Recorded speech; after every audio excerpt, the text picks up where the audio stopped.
নমস্কাৰ মই অনিতে আজি পুনৰবাৰ আন এটা ভিডিঅ'লৈ স্বাগতম জনাইছোঁ। আজি সঁচাকৈ ভিডিঅ'টো এইকাৰণে কৰিব ওলাইছোঁ, অকণমান আপোনালোকৰ লগত কথা পাতিম, কাৰণ নিৰ্বাচন বুলি কওঁতে নিৰ্বাচন আহিল গ'ল। এতিয়া নিৰ্বাচনৰ ঘোষণাও যিহেতুকে যোৱাকালি আমি শুনিবলৈ পালোঁ, আৰু আজি সঁচাকৈ মনটো কোনোবাখিনিত আকৌ গৰ্ব কৰি ক'বলৈ মন গৈছে বা বহুত গৰ্ব হৈ পৰিছে। কাৰণ কিয় আমি আকৌ পুনৰ আমি বিচৰাৰ ধৰণেই আকৌ এজন মুখ্যমন্ত্ৰী পালোঁ।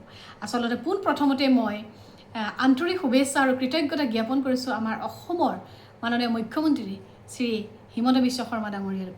আৰু সঁচাকৈ এই মন্ত্ৰী ডাঙৰীয়াৰ যি নেতৃত্বৰ বাবে আচলতে এই সময়ত আজি পুনৰবাৰ আকৌ তেওঁ আমাৰ মাজত এজন মুখ্যমন্ত্ৰী হিচাপে প্ৰতিষ্ঠা হ'বলৈ পাইছে। এইখিনি আচলতে কিয় হ'বলৈ পালে? প্ৰথম কথা, এইখিনি হৈছে আচলতে মামাৰ ওপৰত যি আমাৰ আশ্বাস, যি বিশ্বাস আৰু যি আশা আকাংক্ষা আচলতে সেইখিনি এই আচলতে স্পষ্ট প্ৰতিফলন। গতিকে আজি সঁচাকৈ এই চেগতে আকৌ পুনৰবাৰ মই মামালৈ বহুত শুভেচ্ছা জ্ঞাপন কৰিছোঁ। আচলতে বহুত কথাই ক'বলৈ মন যায়, কিন্তু কথা আচলতে ক'লে ক'ৰবাত জানো ভুল হ'ব, ক'ৰবাত দায় দোষ লাগিব, এনেকুৱা নিচিনা হয়। কিন্তু তথাপিও কেতিয়াবা কোনোবা সময়ত মনৰ ভিতৰত যিবোৰ কথা আচলতে উগুল থুগুল কৰি থাকে, তেনেকুৱা কিছুমান কথা আচলতে প্ৰকাশ কৰিবলৈ মন যায়।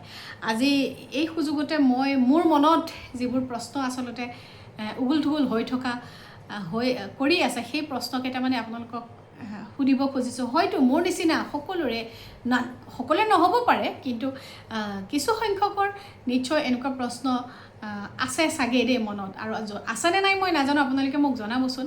কাৰণ কিয় মুখ্যমন্ত্ৰী, আচলতে প্ৰথম কথা হ'ল মুখ্যমন্ত্ৰী বুলি কোৱাৰ লগে লগে আমাৰ মনত এটা সাংঘাতিক ধৰণৰ আগতে যিটো আমাৰ এটা মানে কি, মুখ্যমন্ত্ৰী মানে এজন বেলেগ এটা মানে কিবা, আৰু মানে তেওঁক যিহেতুকে আমি লগ নাপাওঁ, তেওঁক আমি কেতিয়াও দেখিবলৈ নাপাওঁ, তেওঁৰ ওচৰত যাবলৈ আমাৰ সাহস নহয়, তাৰমানে এটা সাংঘাতিক ধৰণৰ মানে কিবা এটা বুলি ভাবি লৈছিলোঁ। আৰু মোৰ ভাৱটোৰ কথাহে আচলতে আপোনালোকৰ ওচৰত প্ৰকাশ কৰিবলৈ আজি ওলাইছোঁ। ক'ৰবাত ভুল হ'ব পাৰে, নাজানো, অজানিতে ভুল হ'ব পাৰে, তাৰ কাৰণে মই ক্ষমা আকৌ বিচাৰিছোঁ। গতিকে আজি আমাৰ পুনৰবাৰ মুখ্যমন্ত্ৰী হিচাপে হিমন্ত বিশ্ব শৰ্মা ডাঙৰীয়া আমি কিয় বিচাৰিলোঁ? আচলতে তেখেতৰ যিখিনি কৰ্মৰাজি, তেখেতে যিখিনি আমাক দিছে, সেইখিনি আমি কেতিয়াও নুই কৰিব নোৱাৰোঁ।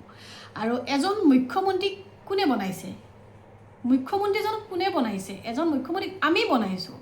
আমি যদি ভোট নিদিলোঁহেঁতেন, আমি জনতাই যদি তেখেতক ভাল নাপালোঁহেঁতেন, জনতাই যদি ভোট নিদিলোঁহেঁতেন, তেখেতজনো মুখ্যমন্ত্ৰী হ'ব পাৰিলেহেঁতেন। এজন মুখ্যমন্ত্ৰী হৈ যদি এটা কোঠাৰ ভিতৰত তেওঁ কৰ্মৰাজিখিনি যদি কৰি ৰাখিলেহেঁতেন, কাৰো মাজলৈ যদি তেওঁ ওলাই নাহিলেহেঁতেন, তেতিয়াহ'লে তেওঁ হয়তো ইমান মৰম নাপালেহেঁতেন, যেনেকৈ আজি আমাক মামাই যিমানখিনি মানুহৰ মাজত গৈ মানুহৰ প্ৰত্যেকৰে আচলতে দুখৰ সুখৰ প্ৰত্যেকটো মুহূৰ্তত আমি দেখি আহিছোঁ যে এজন মুখ্যমন্ত্ৰীয়ে কেনেধৰণে কাম কৰি আহিছে। আজি এয়া জ্বলন্ত উদাহৰণ তেখেতৰ, আচলতে তেখেতৰ কৰ্মৰাজিৰ এই জ্বলন্ত উদাহৰণ। আৰু এটা কথা ক'ব মন গৈছে, আগতে আমি আগতেও হিমন্ত মামাৰ আগত যিসকল মুখ্যমন্ত্ৰী হৈ গৈছিলে, তেওঁলোকক আমাৰ এই আমাৰ নিচিনা সাধাৰণ মানুহখিনিয়ে আচলতে লগ পাবলৈ পাৰিছিলোঁ নে? আপোনালোকে পাৰিছিল নে? আমাৰ নিচিনা আমি পাৰিছিলোঁ নে বাৰু? আমাৰ মনত এনেকুৱা ধৰণৰ প্ৰশ্ন কিছুমান আহে। আৰু আজি সঁচাকৈ ক'বলৈ খুব মন গৈছে। এইকাৰণে মন গৈছে, মই কোনো ধৰণৰ কংগ্ৰেছ বিজেপি বুলি ক'বলৈ যোৱা নাই। মই গণতন্ত্ৰৰ অধিকাৰ থকা নাগৰিক হিচাপে যিখিনি মনৰ কথা আচলতে, সেই কথাখিনি মই শ্বেয়াৰ কৰিছোঁ, আপোনালোকৰ লগত পাতিছোঁ। কাৰণ কিয়, আগতেও মুখ্যমন্ত্ৰী আছিলে বহুত, এতিয়াও মুখ্যমন্ত্ৰী হৈ আছে। কিন্তু আগৰ মুখ্যমন্ত্ৰী বুলি কোৱাৰ লগে লগে আমাৰ মনত যিটো ভাৱ সোমাই আছিলে, আমাৰ বিশেষকৈ গাঁও অঞ্চলত যিবোৰ একেবাৰে দৰিদ্ৰ সীমাৰেখাৰ তলৰ যিসকল লোক আচলতে আছিল, তেওঁলোকে কোনোবা দিনাখনে চাগে মুখ্যমন্ত্ৰীৰ কাষ চাপিব পাৰিছিল নে? মোৰ এনেধৰণৰ কিছুমান আচলতে প্ৰশ্ন কৰিবলৈ এতিয়া মন গৈছে। কাৰণ কিয়, আজি আমাৰ হিমন্ত বিশ্ব শৰ্মা ডাঙৰীয়াই যেনেকৈ মুখ্যমন্ত্ৰী হৈ থকাৰ মুহূৰ্তত প্ৰত্যেকৰ সকলোৰে সুখ দুখৰ সমভাগী হ'বলৈ তেখেতে আগবাঢ়িছে আচলতে সেয়াই হৈছে মৰম তেখেতৰ আচলতে এইখিনিতে মই এটা কথা কওঁ এজন মুখ্যমন্ত্ৰী হ'বলৈ গ'লে সঁচাকৈ এখন বিশাল অন্তৰৰ অধিকাৰী হ'ব লাগিব যিখন বিশাল অন্তৰৰ অধিকাৰী আমাৰ হিমন্ত বিশ্ব শৰ্মা ডাঙৰীয়া সেই গুণটো আছে যাৰ কাৰণে তেখেতে সকলোকে সমানে সুমুৱাই ৰাখিব পাৰিছে মনেৰে ধৰি ৰাখিবলৈ পাৰিছে কাৰণ মৰমেৰে ধৰি ৰাখিব পাৰিছে এজন মুখ্যমন্ত্ৰী হ'ল বুলিয়ে তেখেত ভিতৰত সোমাই তেখেতৰ কৰ্মৰাজিবোৰ কৰি থকা নাই আচলতে হয় সকলোৰে মন যায় এজন প্ৰভাৱশালী নেতাৰ কাষ চাপিবৰ কাৰণে কেতিয়াবা কিবা দুআষাৰ কথা ক'বৰ কাৰণে প্ৰত্যেক মানুহৰ মনত কিবাকিবি নহয় কিবাকিবি কথা থাকেই দুখৰ কথা থাকেই কিন্তু এনেকুৱা এটা আশা লৈ পেলাই যেনেকৈ যেতিয়া আহে মামাৰ ওচৰলৈ মামাই কেতিয়াও কোনোদিন আচলতে নিৰাশ কৰা নাছিল আৰু এই হয়তো আজি তাৰ প্ৰতিফলন আমি দেখিবলৈ পাইছোঁ আৰু এই চেগতে মই এটা কথা কওঁ যিহেতুকে মামাৰ ওপৰত আমি সাংঘাতিক ধৰণৰ আশ্বাস বিশ্বাস গোটেই ভৰসা তেওঁৰ ওপৰত ৰাখিছোঁ আৰু সকলোৱে কৰি আছে তেখেতৰ ওপৰত আশ্বাস বিশ্বাস ভৰসা গোটেইখিনিয়ে তেওঁৰ ওপৰত কৰি আছে আৰু সেই ভৰসা সেই বিশ্বাস মামাই কেতিয়াও নিৰাশ নকৰে মামাই যিটো কথা কয় আৰু যিটো কৰিম বুলি কয় সেইটো তেওঁ কৰি দেখায় গতিকে আজি এই চেগতে মই কওঁ প্ৰথমতে আচলতে আজি এইখিনিতে মই এই কথাটো আচলতে এইকাৰণে ক'ব ওলাইছোঁ কি বুলি কওঁ এতিয়া আচলতে মামাহঁতৰ যিহেতুকে এতিয়া প্ৰথম কৰ্ম বহুত থাকিব দায়িত্বভাৰ বহুত বাঢ়িব আৰু কৰিব লাগিব কাম কিন্তু এইখিনিতে আমি যিহেতুকে মামাৰ ওপৰত আমি সকলোৱে যেনেকৈ বিশ্বাস কৰি ৰখি আছোঁ জুবিনদাৰ ন্যায়টো প্ৰথমতে আমাক যদি দিয়ে আমি মামাৰ ওপৰত সঁচাকৈ আৰু যিমানখিনি আমি বিশ্বাস ৰাখিছোঁ সঁচাকৈ সেই বিশ্বাসৰ ফলটো মামাই আমাক দিব বুলি আমাৰ বিশ্বাস আছে গতিকে মামাৰ হয়তো প্ৰথম কাম চাগে মোৰো বিশ্বাস মামাই কৰিব নিশ্চয় কৰিব কাৰণ জুবিনদাৰ ন্যায় আমাক লাগিব আমি বিচাৰি আছোঁ যিহেতুকে আচলতে হয়তো কোনেও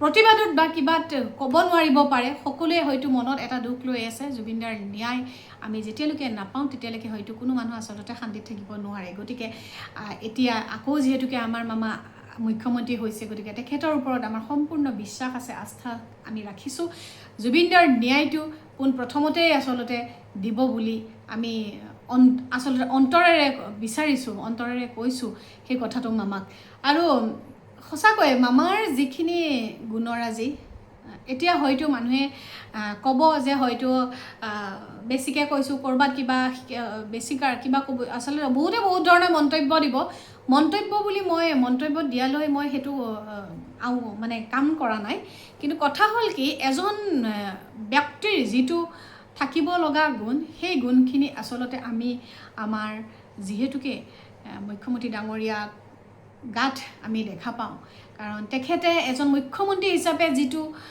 যেনেধৰণে বহি কাম কৰি থাকিব লাগিছিল তেনেকৈ বহি কাম কৰি থকা নাই কাৰণ তেখেত আমাৰ মাজলৈ সোমাই আহিছে গাঁৱৰ ঠাইত যেনেকৈ এগৰাকী একেবাৰে দুৰ্ভগীয়া মানুহৰ কাষ যেতিয়া তেখেত চাপিছে তেওঁৰ চাগে কিমান মানে কেনেকুৱা এটা অনুভৱ হ'ব আপোনালোকে নিজে ভাবি চাওক আচলতে মানুহে মানুহৰ মৰমটো যদি বুজি পায় মানুহে মানুহৰ দুখটো যদি বুজি পায় তেখেত এইবাৰ নহয় দুবাৰ নহয় আচলতে হয়তো তেখেতক আমি আমাৰ মাজত বিচাৰিয়েই থাকিম গতিকে মোৰ বিশ্বাস মামাৰ যি কৰ্মৰাজি তেওঁ যি কৰোঁ বুলি কয় কৰে সেইবোৰ কৰি দেখুৱাব আৰু মামাক কি বুলি ক'ম আৰু পুনৰবাৰ মামালৈ বহুত ধন্যবাদ কাৰণ কিয় মামাই আমাক ইমানখিনি বিশেষকৈ মহিলাক ইমানখিনি স্বাৱলম্বী কৰিবলৈ আগবঢ়াই নিছে আশা কৰোঁ এইবাৰো নিশ্চয় তেখেতে তেনেকুৱা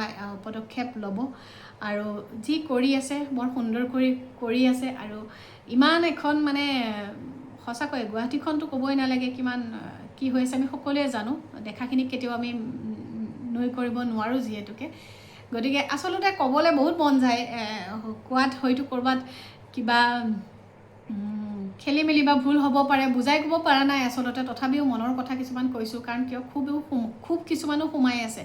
আমি আমাৰ মনত যি সেই ভ্ৰম এটা সোমাই আছিল যে এজন মুখ্যমন্ত্ৰী হ'লে এটা সাংঘাতিক ধৰণৰ মানে কিবা আৰু যে আমি সেই মানুহজনক আৰু কেতিয়াও চাব নাপাওঁ, চুব নাপাওঁ। সেই ভ্ৰমবোৰ আচলতে মামাই আমাক চকু খুলি দিছে যে এজন মুখ্যমন্ত্ৰী এনেকুৱা নহয় যে ভিতৰত সোমাই তেওঁ কাম কৰিব পাৰিব। এজন মুখ্যমন্ত্ৰী তেতিয়াহে মুখ্যমন্ত্ৰী যেতিয়া আমাৰ মাজলৈ তেওঁ সোমাই আহে। আৰু আগতেও আমি পাইছোঁ বহুবাৰ, আমি আগৰ মুখ্যমন্ত্ৰীসকলৰ আচলতে লগ পাবৰ কাৰণে আমি কিমান হাবুডুবু খাইছিলোঁ, লগ জানো পাইছিলোঁ বা তেওঁলোকে জানো বিচাৰিছিল আমাৰ নিচিনা মানুহক বা আমাৰ এই যিসকল আমাৰ দৰিদ্ৰ সীমাৰেখাৰ তলৰ মানুহসকল লগ পাবলৈ কোনোবা দিনাখনে তেওঁলোক আহিছিল জানো? আজি সেইবোৰ কথাই আচলতে বহুত খেলি মেলি কৰিছে। আৰু যাৰ কাৰণে আমাৰ মনত এনেকুৱা এটা ভাৱ হৈছিল যে হয়, মুখ্যমন্ত্ৰী মানে এজন বেলেগ ধৰণৰ, এজন বাবত থকা মানুহ মানে, বিষয়ববীয়া মানে তেখেত এজন আচলতে সাংঘাতিক ধৰণৰ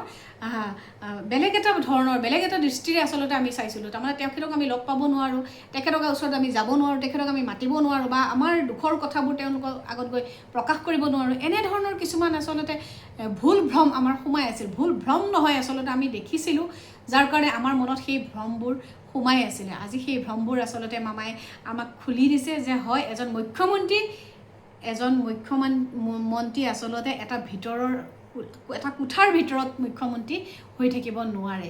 গতিকে মামাই যিটো ভ্ৰম আমাক ভাঙি দিছে, সঁচাকৈ সেই এনেকৈ উদ্যমেৰে মামাই কাম কৰি যাওক আৰু মামাৰ এই উদ্যম, মামাৰ এই সাহস সদায় অতুলনীয় হৈ থাকক।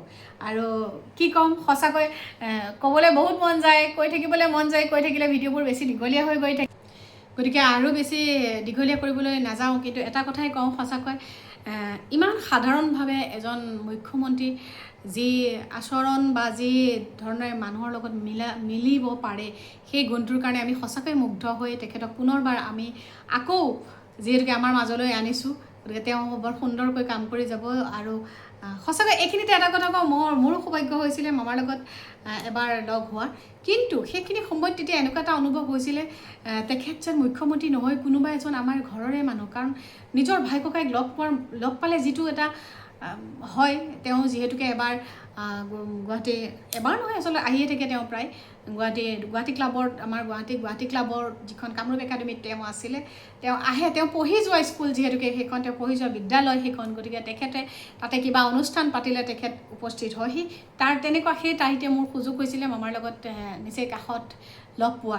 তেতিয়া বহুত অনুভৱ হৈছিলে এজন মুখ্যমন্ত্ৰী আচলতে কেনেকুৱা হ'ব লাগিছিল বা কেনেকুৱা আছিল আগতে, তেতিয়া সেই ভ্ৰমবোৰ আচলতে ভাঙিছিল। সেইকাৰণে আজি এই কথাখিনি কৈছোঁ, এজন মুখ্যমন্ত্ৰী আচলতে একো ভয় লগা এনেকুৱা এটা নহয় যে মুখ্যমন্ত্ৰীৰ কাষ চাপিব পৰা নাযাব বা নোৱাৰি, মনৰ কথা আচলতে পাতিব নোৱাৰি। আমাক সেই মামাই সেই ভ্ৰমটো আচলতে আঁতৰাই দিছে। আনৰ হয়নে নহয় মই নাজানো, আপোনালোকৰ হয়নে নহয় মই সেইটো নাজানো, মই মোৰ মনৰ কথাটোহে কৈছোঁ। কাৰণ কিয় বহুবাৰ তেনেকুৱা পৰিস্থিতিৰ মুখামুখি হৈছিলোঁ, আমিও নোহোৱা নহয়, যে আমি এটা কথা সুধিবৰ কাৰণে এজন মানুহৰ কাষ চাপিবৰ কাৰণে আচলতে এটা সময়ত কেতিয়াবা হয়তো আৱেগিক হৈ ওলাই আহিব লগা পৰিস্থিতি আহিছিল। সেইকাৰণে কৈছোঁ, আচলতে মানুহে যদি মানুহৰ দুখ আৰু মৰম যদি বুজি পায়, তেতিয়াহ'লে তেখেত এবাৰ নহয় দুবাৰ নহয়, তেওঁ প্ৰত্যেকবাৰে মুখ্যমন্ত্ৰী হৈ পেলাই আমাৰ মাজত থাকিব। যেনেকৈ আজি পুনৰবাৰ আকৌ আমি মামাক বিচাৰিলোঁ মুখ্যমন্ত্ৰী হিচাপে।